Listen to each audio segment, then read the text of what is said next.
Сәлем баршаңызға, сіздермен Ақерке. Мен сіздерге өрік қосылған ерекше нәзік болып шығатын пирогтың рецептімен бөліспекшімін. Видеоны соңына дейін қараңыздар.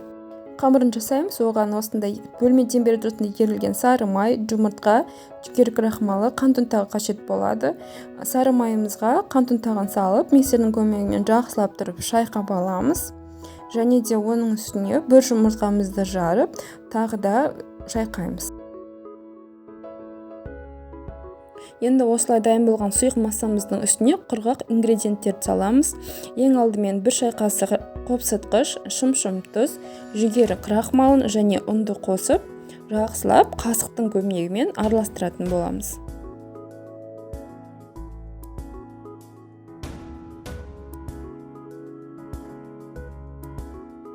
Келесі кезекте қолымызбен қатты нығыздамай жұмсақ қамыр елейтін боламыз.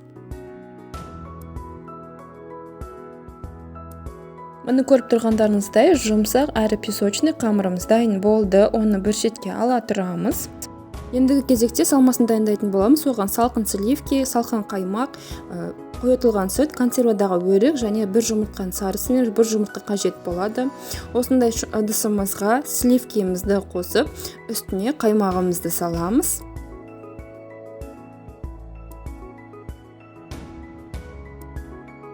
Келесі жұмыртқамызды саламыз және үстіне қойытылған сүтімізді саламыз. Қойытылған сүтіміз міндетті түрде ең жақсы сапалы болуы қажет. Және де осылай венчиктің көмегімен араластырамыз. Миксердің көмегімен араластырудың қажеті жоқ.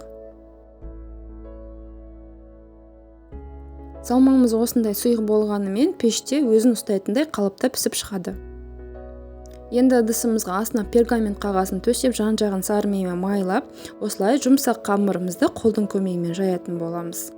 Міндетті түрде шетіне бөлшектерін шығару қажет. Осы дайын болған қамырымыздың үстіне салмамызды құйып шығамыз және де шет-шеттерін қолмен басып шығамыз. Келесі өрігімізді дәл видеодағындай етіп, жіңішкелеп турап аламыз.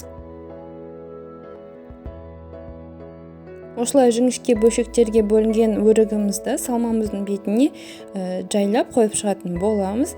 Және де қызып тұрған пеште 180 градуста 40-45 минутта пісіріп аламыз. Міне біздің пирогымыз пісіп шықты. Енді осылай жан-жағына қант ұнтағын сеуіп әсемдесеңіздер де болады. Келесі кезекте мен сіздерге ішін көрсетейін. Осындай дәмді, керемет болып шығатын, салмасы да өз қалпын ұстаған пирогымыз дайын болды.